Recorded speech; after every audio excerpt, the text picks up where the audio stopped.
Fala galera, beleza? Vamos falar hoje de um tema muito importante, muito bom de se falar, um tema polêmico. E nós vamos falar desse tema agora, a homossexualidade e a Bíblia. O que a Bíblia realmente fala sobre isso. O objetivo é apresentar o que realmente a Bíblia fala sobre a relação homossexual e o contexto histórico e filológico. Esse estudo surge como um antídoto em relação à desconstrução dos textos bíblicos através da dialética desconstrutiva, que tem o intuito de trazer uma interpretação nova, gerando a confusão mental na população em relação ao tema levantado. Os textos serão explicitados mais à frente. Eu começo com esse. É um texto hebraico, Vet Zahad Lo Shikav Mishkivei Isha Teová, que significa ir com um macho, Vet Zahar, não deitarás, lo, não, shikav, deitarás, mishkivei, na cama de mulher, mishkivei isha, na cama de mulher, e isso é abominação, toevá. Toevá é coisa detestável, nojenta, abominável. Toevá significa isso. Tradução adaptada aí, um homem não se deitará como se deita com mulher, pois isso é abominação, ou seja, a relação de foro íntimo. Na cama de mulher é um eufemismo para a relação sexual. Levítico 18. Levítico 18 fala de práticas ilícitas. Muitos PhDs, professores e pesquisadores têm levantado um tema dizendo que o capítulo 22 fala de questões rituais. Existe o Kodesh, que é o prostituto ritual, existe, mas Levítico está falando de práticas sexuais ilícitas ou práticas, no geral, ilícitas. Ela vai falar de 15 práticas no contexto geral. Essas 15 práticas, ela condena a relação sexual de uma pessoa com seu pai ou mãe, pai e mãe, mulher do pai, irmã, filha do pai ou da mãe, nascida dentro ou fora do lar, neta de filho ou filha, da filha da mulher do teu pai, dos tios e tias, irmãos dos seus pais, da nora, cunhada, de uma mulher e de sua filha. Ou seja, o cara tá com uma mulher, ele tá cobiçando a filha e vai lá e tem relação com a filha, isso também é detestável. De uma mulher juntamente com a sua irmã, uma suruba, um bacanal entre a mulher que ele tá agora e mais a irmã, isso também é detestável. Não pegar a mulher do próximo, adultério, e não oferecer o filho para sacrifício a Moloque. Beleza. A relação homoafetiva também, homem com homem, e a relação bestial, homem com animal. Essas 15 práticas são totalmente condenáveis pela Bíblia. Beleza? São práticas condenáveis. Está dizendo não, não. É uma prática condenável. Mas e essa parte de Moloque aí? Então significa? Não, não significa nada. O contexto todo é explicativo. Ou se só já deixa evidente que o texto de Levítico 18 fala de práticas. A conclusão do versículo 24 deixa claro isso.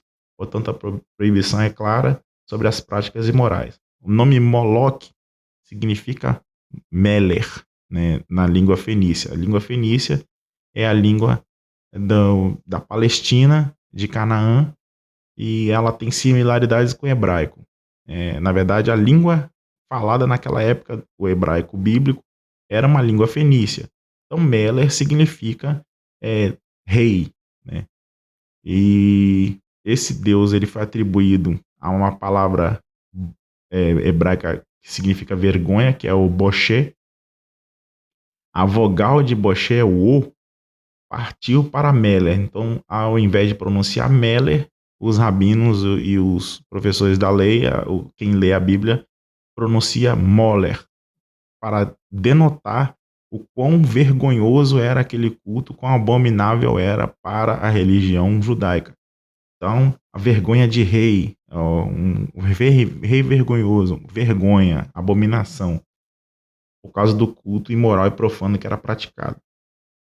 Existia também o Kodesh, naquela época, que era o prostituto ritual ou a prostituta ritual, Kadeshim, Kodeshim, Kadesh, Kodesh, todas as palavras derivadas dessa raiz Kodesh, o significado da palavra é separado, santo, e essas pessoas que praticavam esse tipo de rito naquela época, que a Bíblia condena, principalmente em Deuteronômio 23:18, é, essa passagem, essas pessoas elas tinham uma ligação pagã e elas se ofereciam, mulheres ofereciam a sua virgindade, os homens se ofereciam como representantes dos deuses, eles se castravam, se vestiam de deusas da fertilidade para que os fiéis viessem nesses tabernáculos aí, nesses templos e tivessem relação que era dentro do rito de fertilidade, que eram as orgias praticadas naquela época.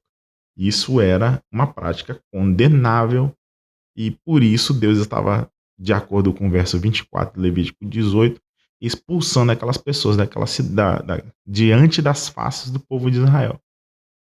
Essa prática de prostituição ritual é descrita em Gênesis 38, 21 e 22, onde cita Tamar seduzindo a Judá ali, travestida de prostituta ritual, tendo relação sexual com ele. E Deuteronômio 23:18 tem a proibição. 1 Reis 14, 24, 15, 22, 22:47 fala desses prostitutos, cita eles em Israel. 2 Reis 23:7 e Oséias 4:14 também outras passagens que citam esses prostitutos rituais. Os cultos antigos eram baseados em ritos eróticos, muitos fiéis se ofereciam, como já falei, nesse tipo de serviço, as mulheres ofereciam sua virgindade e os homens se castravam, se ofereciam como representantes dos deuses. O termo hebraico para prostituto ritual é kodesh, o termo grego para esse tipo de prostituto é pornos ou pornoi, né?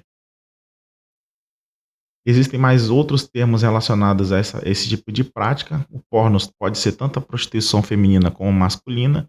O catamita, ele é o passivo na relação homossexual. O malacos, ele é é um fresco, é uma pessoa que tem tendências homossexuais, mas esse malacos é um catamita. Na Grécia Antiga, o malacos, na verdade, na Roma Antiga, o malacos mais conhecido de todos é Esporos, que é casado com o imperador tirano e maligno Nero. E por essas práticas e outras, condenadas pelos judeus daquela época, inclusive judeus messiânicos, cristãos, é que Nero perseguia tanto aquele povo. Beleza? Então você tem ali o catamita e o arsenocoides, o catamita como passivo na relação, o arsenocoides como ativo. O malacos é um catamita que se veste como mulher, o mais famoso é o esporos que eu acabei de dizer, e o pornoi é o prostituto ritual. Esse prostituto ritual, na Grécia Antiga, era conhecido como alguns gigolôs que praticavam essa prostituição com clientela feminina, mas boa parte era relacionado realmente a homens que se relacionavam sexualmente com outros homens. Na comédia de Pluto, Aristófanes coloca em cena uma mulher de idade avançada que gastou todo o seu dinheiro num amante que agora a rejeita, depois dela perder toda a grana. Contudo, a maioria dos prostitutos trabalhava para uma clientela masculina. Os gregos pederastas gostavam de garotos desde a puberdade ou entrando nela, até a época que começavam a ter barba.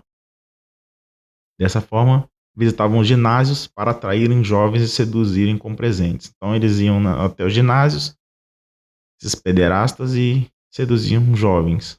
E aí, quando eles conseguiam seduzir esses jovens, eles castravam ele nessa idade para que não tivesse lá os ativadores púberes, e assim eles viravam, muitos deles eram casados com esses jovens, né, que se tornavam ali os seus passivos na relação, que são chamados de catamita. Havia homens que se depilavam totalmente para praticar a pederastia passiva, pois era algo muito cobiçado por esses pederastas. Os que não tinham como manter esses jovens praticavam realmente a prostituição através dos pornói. Lexo de Thayer, 4350, fala de citações de Xenófon, Demóstenes, Aeschines, Lucian, todos os gregos que citaram os atos homossexual da prostituição masculina.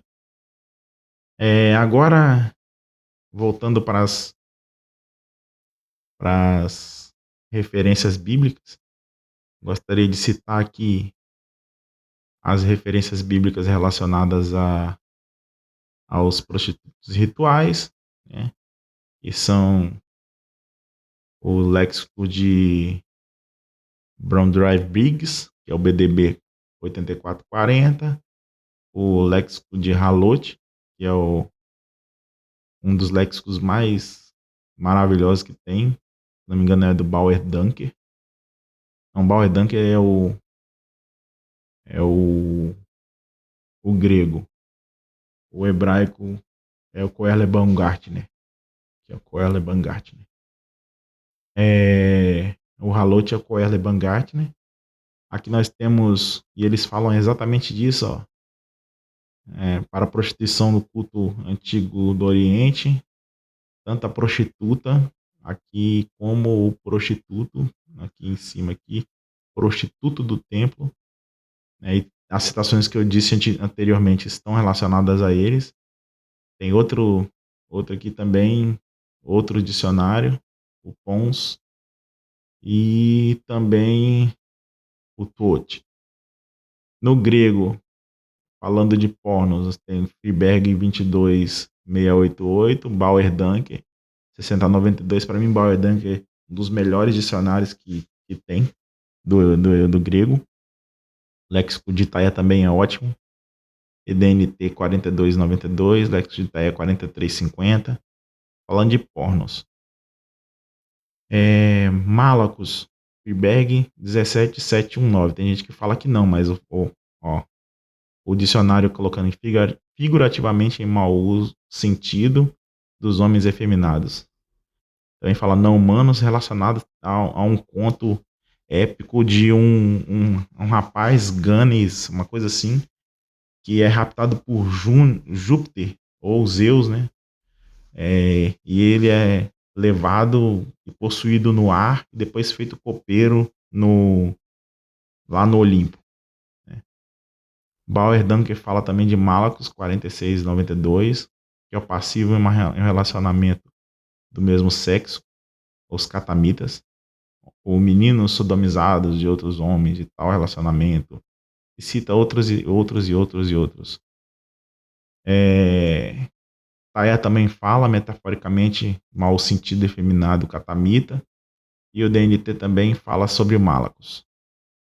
O Friberg também fala sobre agora o arsenocoides, um homem adulto que pratica relações sexuais com outro homem adulto, ou um menino homossexual sodomita pederasta, ou seja, o catamita. E aqui o significado de arsenocoides, arsen, masculino, coite, cama. Um homem que se dedica à atividade sexual, aqui está relacionado ao léxico de...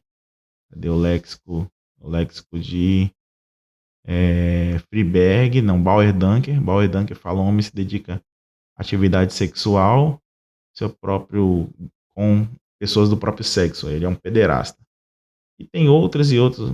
Os romanos proibiram a pederastia, meninos livres, e muitos que estavam também no Senado, na vida política, não podia praticar essa situação, a não ser Nero, que era o governador, ele fez o que ele quis fazer, o imperador, mas eram atos velados, beleza? Mais o que eu posso dizer aqui? E tem várias referências. Se vocês quiserem entrar em contato comigo, eu passo para vocês. E Aqui, o texto grego, o texto hebraico aqui, para finalizar, vou logar lá em Levítico, no capítulo 18, versículo 24, né? E o versículo 24: não vos torneis impuros como nenhuma dessas práticas. Foi por elas que se tornaram impuras as nações que expulso de diante de vós.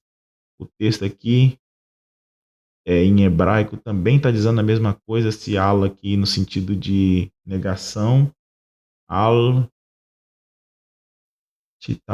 titameu bechol eleki bechol ele.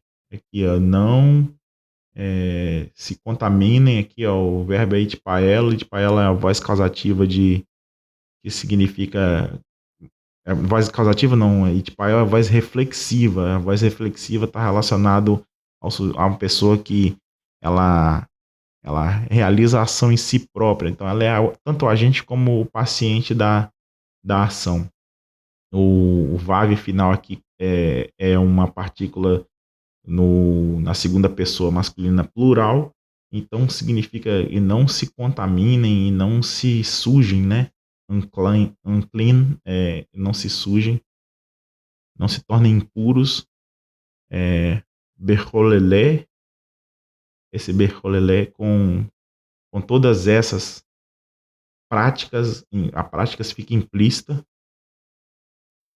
porque todas, de novo, porque em todas essas práticas, aqui, o texto unifal que essas pessoas foram contaminadas, essas nações foram contaminadas, né? Ragoim, que eu, ó, Asher Ani, expulso diante das suas faces. Então, assim, o texto ele é muito claro que as práticas de Levítico 18 foram a causa da aniquilação dos povos. E a conclusão é clara. Toda a questão imoral relacionado à prática imoral, práticas ilícitas, excesso de idolatria, e quando isso se torna comum a uma população, principalmente essas práticas que foram ditas aí, que estão acontecendo nos dias de hoje, levam uma nação à aniquilação. Aconteceu em Sodoma e Gomorra, aconteceu na Grécia Antiga, aconteceu em Roma e continua sendo a decadência dos povos. Então, vigiem, sejam sábios e sejam santos, fujam dessas práticas. Então, fica bem claro que o texto está relacionado sim à prática homossexual, Levítico 18 e 22, porque todo o texto de Levítico condena essas práticas que foram citadas ali. E no capítulo 20, no versículo 13, estão ali as condenações. Então, fiquem na paz, espero que eu tenha ajudado vocês a entender melhor esse contexto aí.